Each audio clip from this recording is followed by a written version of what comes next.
Election commission Sindh के chief secretary समेत ॿियनि इदारनि जी अख़्तियारियुनि खे अॼु घुराए वरितो। सिंध के चीफ सेक्रेटरी आईजी सिंध ऐं सूबाई चीफ इलेक्शन कमिश्नर खे तलब कयो वियो।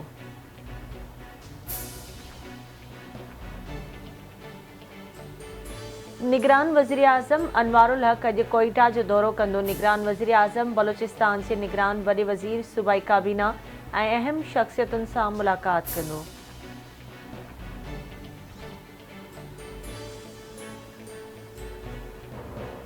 पीपुल्स पार्टी की सेंट्रल एग्जीक्यूटिव कमेटी जो इजलास अॼु थींदो। इजलास की सदारत पीपी चेयरमैन बिलावल भुट्टो ज़रदारी कंदो। इजलास में पार्टी वफ़द के इलेक्शन कमीशन ॾांहुं उमाण जो फ़ैसिलो कयो वेंदो।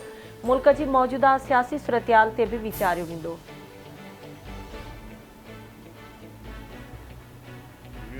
इलेक्शन मुदाखलत केस में अमरीका जो अगूणो सदर डोनाल्ड ट्रंप गिरफ्तारी का पोइ ज़मानत ते आज़ाद $2 लाख की ज़मानत बाद डोनाल्ड ट्रंप आज़ाद थी वियो।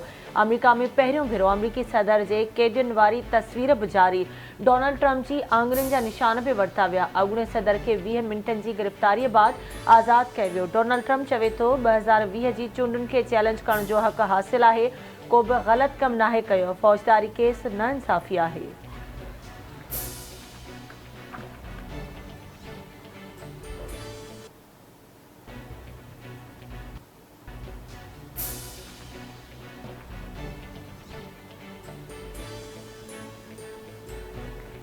कराची के मुख्तलिफ़ इलाक़नि में एक भेरो ॿीहर फायरिंग के वाक़ियनि में वाधि थियण लगी। अणॼातल हथियारबंदनि की फायरिंग में नौजवान ऐं नारी समेत 3 ॼणा मारिजी विया।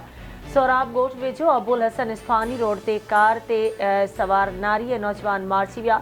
मारिजी वियल नारीअ जी सुञाणप लारेब ऐं नौजवान की अहसन तौर थी। पुलिस जो चवणु आहे त फायरिंग कंदड़ नारी के पीउ ऐं पुट खे गिरफ़्तार कयो वियो आहे। नूरानी मस्जिद वेझो फायरिंग में एक शख्स मारिजी वियो, एक ज़ख़्मी। मक़तूलनि जा लाश ऐं ज़ख़्मी अस्पताल मुंतक़िल।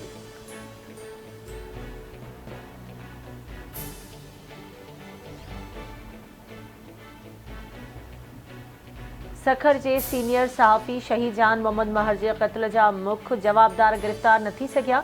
पुलिस मुख्य कातिल शेर मोहम्मद उर्फ़ शेरल महर ऐं ॿिया जवाबदार गिरफ़्तार करण में मुकम्मल तौर ते नाकाम। सुभाणे सहाफ़ी बिरादरी पारां कराची में वज़ीर आला हाउस साॾो एहतजाज कयो वेंदो।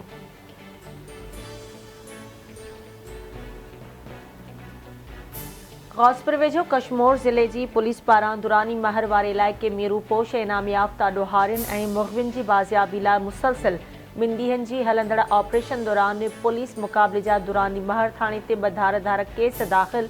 केस में भया गैंग, सब्ज़ोई गैंग, जागिरानी गैंग, खोसा ऐं सिंधराणी बिरादरीअ सां तालुक़ रखंदड़ मजमूई तौर ते 60 जवाबदारनि खे नामज़द कयो वियो।